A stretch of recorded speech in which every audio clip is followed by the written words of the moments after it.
Hi friends, मैं हूं गगन। आप मेरे साथ सीख रहे हो Coulomb law and electric field. Physics का हमारा फर्स्ट चैप्टर है। आज का हमारा टॉपिक है electric field due two point charge. अभी तक हमने इलेक्ट्रिक फील्ड के बारे में पढ़ा पिछले टॉपिक्स में, पिछली वीडियोस में। अभी तक हमने इलेक्ट्रिक फील्ड क्या होता है, इलेक्ट्रिक फील्ड इंटेंसिटी क्या होता है। इलेक्ट्रिक फील्ड कहने का मतलब हम इलेक्ट्रिक फील्ड इंटेंसिटी की ही बात कर रहे हैं। तो इन सब चीजों के बारे में हमने डिस्कस किया था।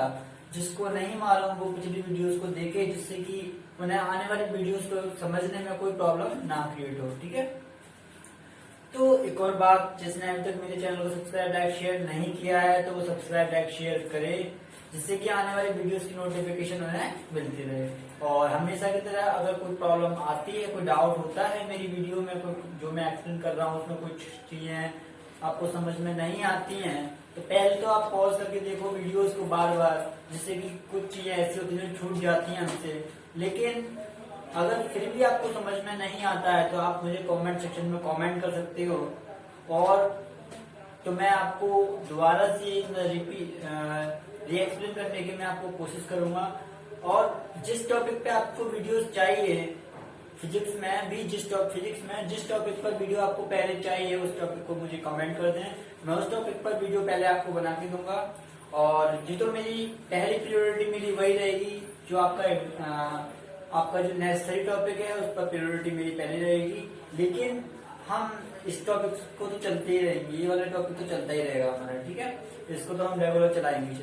तो आइए हम अपने आज के टॉपिक पर चलते हैं, electric field due two point charge. आज हम जानना चाहते हैं कि एक पॉइंट चार्ज के कारण electric field electric field intensity कैसे निकालते हैं। एक पॉइंट चार्ज के कारण इलेक्ट्रिक फील्ड इंटेंसिटी निकालने का क्या मतलब है। तो ये तो मैंने आपको मतलब एक पॉइंट चार्ज चारों तरफ इलेक्ट्रिक फील्ड क्रिएट करता है, और इलेक्ट्रिक फील्ड में इंटेंसिटी डिफरेंट होती है, पॉइंट टू पॉइंट चेंज होती है। अगर पॉइंट सोर्स से जैसे हम डिस्टेंस इंक्रीज करते हैं, पॉइंट सोर्स से दूर जाते हैं, तो इंटेंसिटी डिक्रीज करती चली जाती है। ये तो मैंने आपको कल के वीडियोस में ही बताया था।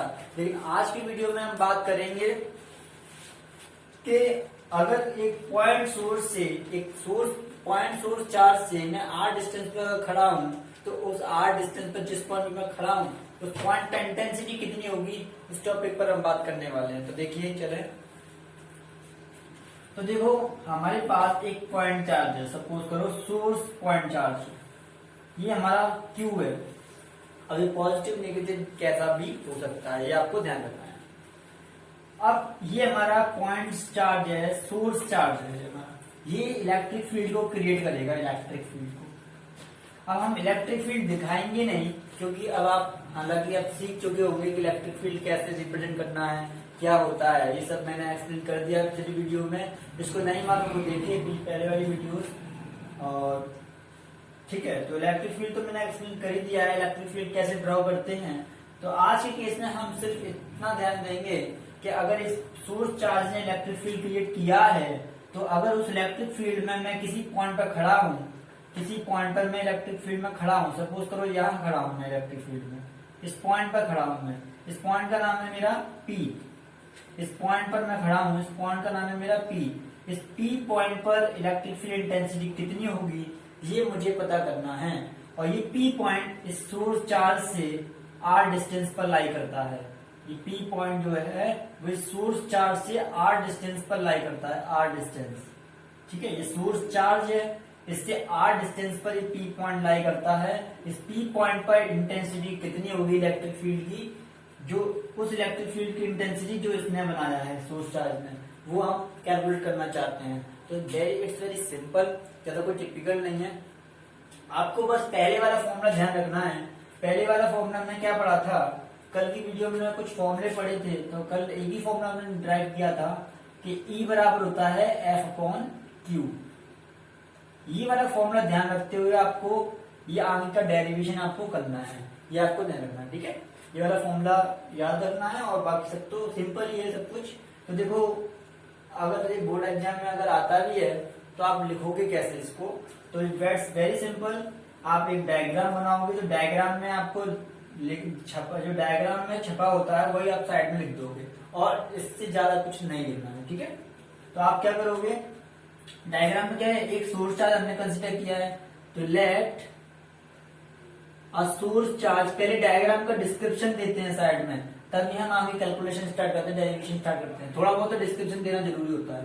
Late a source charge, source point charge, source point charge Q, capital Q, ठीक है।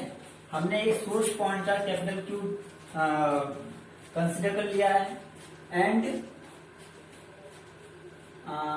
अ पॉइंट, एक हमने पॉइंट कंसिडर किया P, एट विच वो at a distance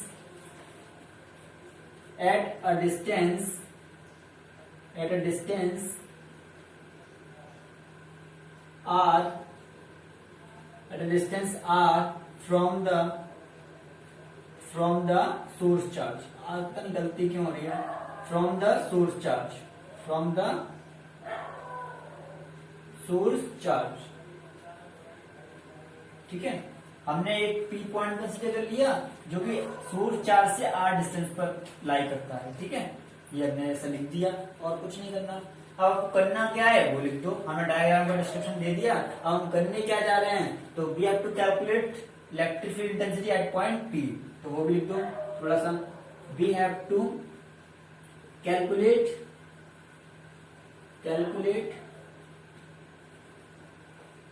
electric field intensity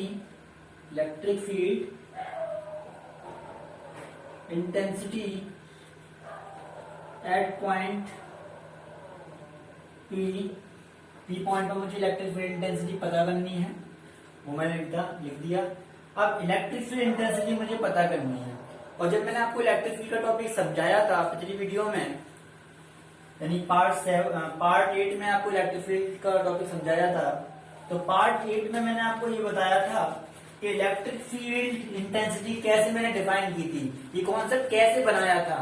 तो इस कॉन्सेप्ट को मैंने बनाने के लिए मैंने टेस्ट चार्ज का इस्तेमाल किया था, क्योंकि टेस्ट चार्ज ही तो है जो फोर्स को एक्सपीरियंस करेगा, वही तो बताएगा कि मुझे यहाँ फोर्स ज्यादा लग रहा है, यहाँ फोर्स कम लग रहा है। जब कोई एक्सपीरियंस करने वाला ही नहीं होगा फोर्स को, तो वहां जब किसी, मतलब एक एग्जांपल मैं आपको देता हूँ इससे पहले, समझाने से पहले। जैसे आपने कभी सब्जी खाई नहीं है मटर पनीर की, और आपसे मैं कहूँ कि टेस्ट कैसा है, तो आप बता सकते हो? नहीं बता सकते। आपको पहले टेस्ट करना पड़ेगा मटर पनीर की सब्जी, तभी आप उसका टेस्ट बता सकते हो, तभी तो आप बताओगे टेस्ट। तो इसी तरह यहाँ पे जब कोई है ही नहीं फोर्स को, यानी इलेक्ट्रिक फील्ड को एक्सपीरियंस करने वाला, यानी फोर्स को इलेक्ट्रिक फील्ड के द्वारा फोर्स जो लगेगा उसको एक्सपीरियंस करने वाला कोई है ही नहीं, तो यहाँ पे इलेक्ट्रिक फील्ड इंटेंसिटी कैसे बताई जा सकती है? कोई सवाल ही नहीं है इलेक्ट्रिक फील्ड इंटेंसिटी बताने का। तो आप क्या करोगे, यहाँ पे एक ऐसा टेस्ट चार्ज रख लोगे जो इसके द्वारा लगाए गए फोर्स को एक्सपीरियंस करे। जैसा कि आप जानते हो, आपने इलेक्ट्रिक फील्ड इंटेंसिटी आप निकालना चाहते हो, तो आपको इसको निकालने के लिए पहले आपको फोर्स चाहिए होगा, और जो फोर्स को एक्सपीरियंस करेगा वो चार्ज चाहिए होगा। आपको दो चीजें चाहिए, देखो फोर्स और चार्ज। वो चार्ज जो फोर्स को एक्सपीरियंस कर रहा है, इस वाले फोर्स को एक्सपीरियंस कर रहा है, वो चार्ज आपको चाहिए। तो सबसे पहले फोर्स निकालना पड़ेगा, और फोर्स, यहाँ कोई चार्ज नहीं होगा तो फोर्स लगेगा किस पे, तो आपको एक चार्ज कंसीडर करना पड़ेगा। तो यहाँ पे हम कौन सा वाला चार्ज कंसीडर करेंगे? यहाँ पे हम टेस्ट चार्ज को कंसीडर करेंगे। आपको टेस्ट चार्ज के बारे में बार बार बताता हुआ आ रहा हूँ, लेकिन आज के केस में हम नहीं बताएंगे। हाँ, आप अगर आप जानना चाहते हो तो पिछली वीडियोस को आप देख सकते हो, ठीक है। तो टेस्ट चार्ज यहाँ पे हमने कंसीडर कर लिया। टेस्ट चार्ज कंसीडर हम कैसे करते हैं? प्लस क्यू नॉट से, ठीक है, प्लस क्यू नॉट से। तो यहाँ पे लिख लेंगे we consider a test charge, लिख देंगे। जो भी हम करते हैं वो सब लिख देते हैं। We consider a test charge, हम एक टेस्ट चार्ज को कंसीडर करते हैं, ठीक है। We consider a test charge, तो हमने टेस्ट चार्ज कंसीडर कर लिया प्लस क्यू नॉट हमने टेस्ट चार्ज को कंसीडर कर लिया, ये टेस्ट चार्ज को कंसीडर कर लिया। अब हम बात करते हैं, इस चार्ज को हम प्लस मान के चलते हैं, पॉजिटिव नेचर का मानते हुए चलते हैं। नेगेटिव भी मान सकते हैं। नेगेटिव में देखो, अगर इसको प्लस का मान के चलेंगे तो इस टेस्ट चार्ज भी पॉजिटिव होता है, तो इसके द्वारा इस पर रिपल्सन फोर्स इस डायरेक्शन में लगने लग जाएगा। दोनों को सेंटर को मिलाने वाली लाइन के अलग तो लगेगा, इस डायरेक्शन में इलेक्ट्रिक फील्ड लगेगा। मान लेते हैं ये पॉइंट ए पर रखा हुआ है ये चार्ज, ये पॉइंट बी पर रखा हुआ है, ऐसा भी कंसिडर करना जरूरी है। बी नहीं मानो, पी तो है ये ए पर रखा हुआ है, ये पी पर रखा हुआ है प्लस क्यू चार्ज, ठीक है। तो ए पर जो रखा हुआ है सोर्स चार्ज, उस सोर्स चार्ज के कारण जो पी पर रखे हुए plus Q naught test charge पर जो फोर्स लगेगा वो इसके अलाउंग लगेगा, एफ के अलाउंग इस तरफ लगेगा फोर्स। लेकिन अगर ये नेगेटिव होता तो फोर्स इस तरफ लगने लग जाता है, इस तरफ ऐसे क्यू की तरफ, क्यू की तरफ इलेक्ट्रिक फील्ड लाइन इसकी तरफ आती है ना, लेकिन पॉजिटिव के केस में इलेक्ट्रिक फील्ड लाइन से दूर जाती है ना, और इलेक्ट्रिक फील्ड लाइन जिधर जाती है फोर्स भी उधर ही लगता है, ये आपको ध्यान रखना पड़ेगा, ठीक है। यानी कोई भी electric field force electric field lines के अलाउंग लगाता है, ठीक है। ये तो पिछली वीडियोस में एक्सप्लेन किया ही है मैंने। तो यहाँ पे ये तो हम देख सकते हैं, ये पॉजिटिव अगर नेचर का हुआ तो इस पर इलेक्ट्रिक फोर्स जो लगेगा वो इस तरफ लगेगा, और हम इसके द्वारा इस पर कितना फोर्स लग रहा है इसको तो हम जान ही सकते हैं कूलम लॉ से।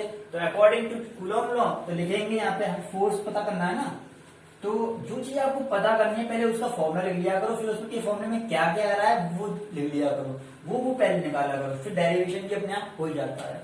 तो लिखेंगे according to coulomb law, according to coulomb law, coulomb law, according to coulomb law. तो कूलम लॉ के अकॉर्डिंग क्या क्या होता है, तो ये फोर्स कितना होगा, फोर्स बराबर होता है हमारा 1/4πε0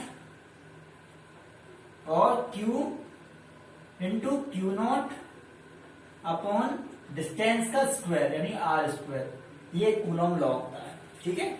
और कूलम लॉ जब हमने लगा ही लिया है, और कूलम लॉ जब हमने लगा दिया और तो हमें निकालना क्या है, इलेक्ट्रिक फील्ड इंटेंसिटी। तो by from the formula of the electric field intensity हम ये फॉर्मूला पुट कर देंगे। तो फ्रॉम द फॉर्मूला, तो हम इतना लंबा ना लिख के हम 3 पॉइंट लिख देंगे ऐसे करके, 3 पॉइंट, ये वाला पॉइंट इसको लिख देंगे बिकॉज, इसको कहते हैं बिकॉज। 3 पॉइंट लगा के हम लिखेंगे E बराबर F upon Q naught, Q naught क्योंकि यहाँ पे क्यू नॉट ही तो रखा है plus Q naught test charge, वही तो फोर्स एक्सपीरियंस कर रहा है, तो मैंने क्यू नॉट लिख दिया।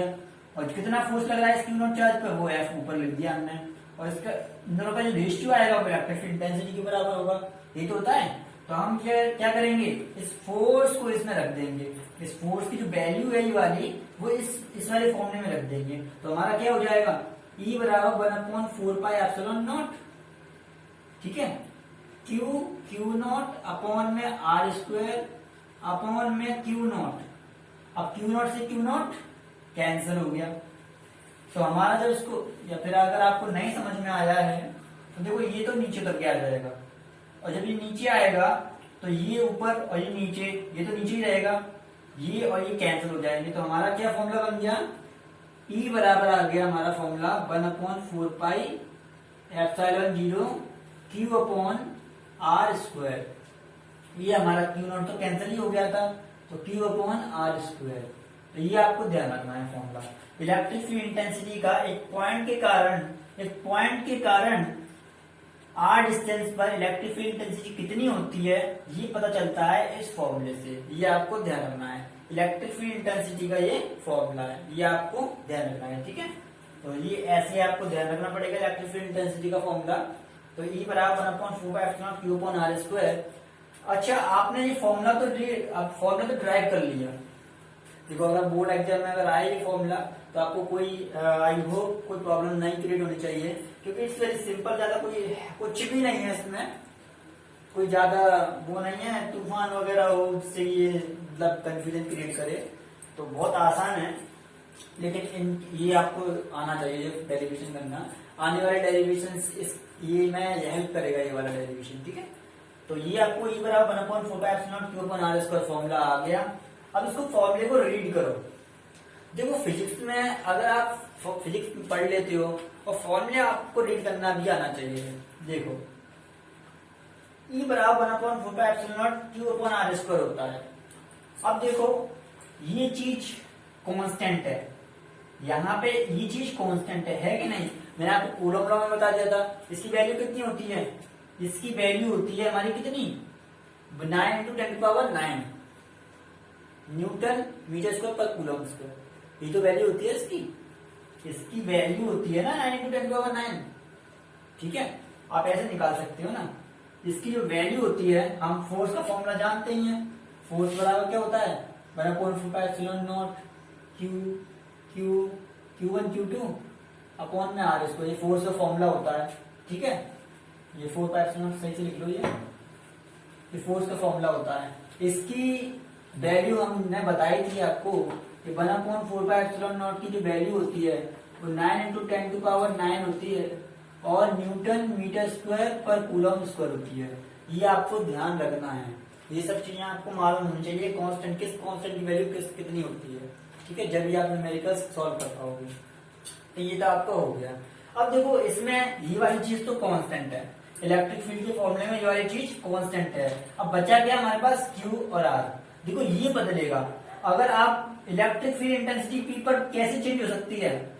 P पॉइंट मैंने फिक्स कर दिया कि यहीं पे रखूंगा और A पॉइंट फिक्स है। अब यहाँ पे ये डिस्टेंस मुझे चेंज नहीं करना। अगर मैं डिस्टेंस चेंज नहीं करना चाहता, ये वाला डिस्टेंस चेंज नहीं करना चाहता और मैं ये चाहता हूं कि P पर इंटेंसिटी बदल जाए, तो कैसे बदलनी है, किस पे। अगर R मैं कांस्टेंट रखना चाहता हूं तो मुझे क्या बदलना पड़ेगा।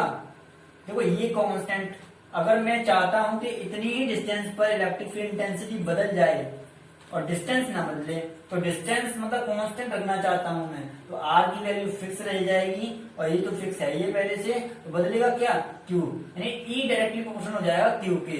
यानी कि E हमेशा डायरेक्टली प्रोपोर्शनल होता है Q के, यानी Q की अगर मैग्नीट्यूड इंक्रीज कर जाएगी तो यहाँ पे इलेक्ट्रिक फील्ड इंटेंसिटी भी इंक्रीज कर जाएगी। तो ये आपको ध्यान रखना है।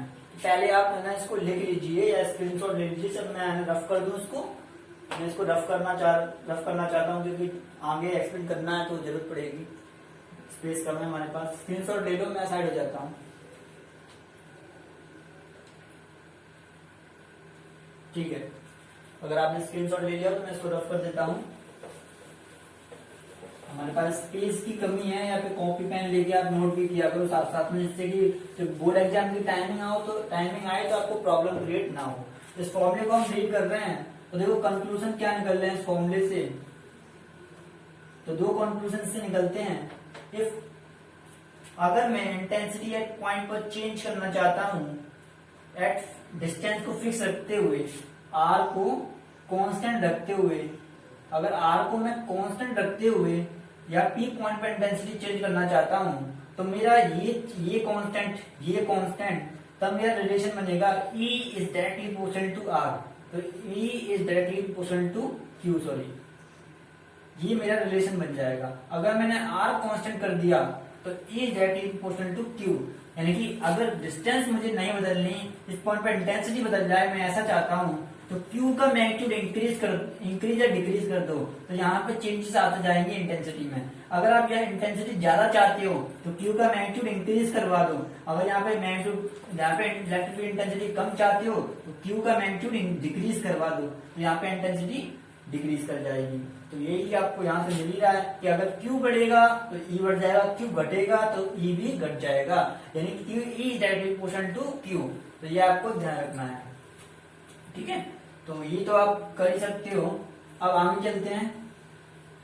अगर दूसरा कंक्लूजन हमारा इस फॉर्मूले का ये है कि अगर आप चाहते हो कि हम इंटेंसिटी चेंज कर दें लेकिन इस Q को चेंज ना करें, हम सोर्स चार्ज की मैग्नीट्यूड को नहीं चेंज करना चाहते, यानी इसके मैग्नीट्यूड को चेंज नहीं करना चाहते, हम चाहते हैं कि ये Q0 जहां पे भी रखा जाए वहां की इंटेंसिटी चेंज हो जाए, तो सिंपल सी बात है, यहाँ पे आप Q फिक्स करना चाहते हो, ये तो कांस्टेंट है ही है, तो आप इसको बदलने के लिए आपको इसको बदलना पड़ेगा। ये तो हमारे हाथ में है ना बदलना, इसको आगे पीछे तो खिसका सकते हो ना, तो ये इसको बदल दो आप। तो यहाँ से अगर Q कांस्टेंट रखोगे, आप चाहते हो कि Q कांस्टेंट रहे, यानी कि सोर्स चार्ज का मैग्नीट्यूड ना बदले, तो उस समय E इनवर्सली प्रोपोर्शनल हो जाएगा R स्क्वायर के, यानी कि E इनवर्सली प्रोपोर्शनल हो जाएगा R स्क्वायर के, यानी कि R बढ़ेगा तो E बहुत तेजी से घटेगा। लेकिन आर घटेगा तो ये बहुत तेजी से बढ़ेगा। यानी सोर्स चार्ज से अगर आप दूर जाओगे तो इलेक्ट्रिक फील्ड इंटेंसिटी डिक्रीज करेगी बहुत तेजी से। यानी सोर्स चार्ज के अगर पास आओगे तो इलेक्ट्रिक फील्ड इंटेंसिटी इंक्रीज करेगी, बहुत तेजी से इंक्रीज करेगी। यही तो यूनिवर्सल मोशन का मतलब होता है। तो ये आपको ध्यान रखना है। ये 2 पॉइंट्स कंक्लूजन के थे। आज का टॉपिक में हमारा यही था। अगर आप और भी चीजें जानना चाहते हो इसके बारे में, और जो कुछ अलग छूटा नहीं है, अगर आप ग्राफ वगैरह की प्रैक्टिस और करना चाहते हो तो उन पे मैं और डिफरेंट अलग वीडियो बना दूंगा। आप मुझे कमेंट करके दें, कमेंट सेक्शन में कमेंट करें। आप ग्राफ रीड करना चाहते हो इन चीजों से रिलेटेड तो मैं ग्राफ भी एक्सप्लेन कर सकता हूँ आपको। आपके डिमांड, देखो डिमांड के ऊपर होती है मैं कितना है, मतलब क्या एक्सप्लेन करूँ क्या नहीं, जैसा आप चाहते हो वैसे मैं एक्सप्लेन करूंगा। ठीक है, तो आज का टॉपिक हमारा यहीं फिनिश हुआ। और आप अपने फ्रेंड्स के साथ भी शेयर करें जिससे कि उनका भी भला हो, और अपने रिलेटिव्स वगैरह के साथ भी वीडियोस को शेयर करें जिससे कि उनका भी डेवलपमेंट हो। जो वीक पर्सन है उनमें भी कुछ नॉलेज आए। तो मैं पूरी अच्छी तरह समझाने की कोशिश करता हूँ आपको, जिससे कि आपको इजियर मैनर में समझ में आए। लेकिन मैं आपको डीपली भी समझाने की कोशिश करता हूँ। ज्यादा डीपली तो हम जान नहीं सकते कि हमारे पास टाइम मैनेजमेंट रहता है, हमारा इतने टाइम में हमें वीडियो बनानी है। अगर वीडियो बड़ी बना दूंगा तो आप देखोगे नहीं, आपको प्रॉब्लम क्रिएट होगी कि बोर हो गया हूँ मैं। तो इसलिए मैं ज्यादा लंबी वीडियो आपके लिए नहीं बना रहा हूँ, जिससे कि आप थोड़े टाइम के लिए थोड़ी वीडियो देखें आप।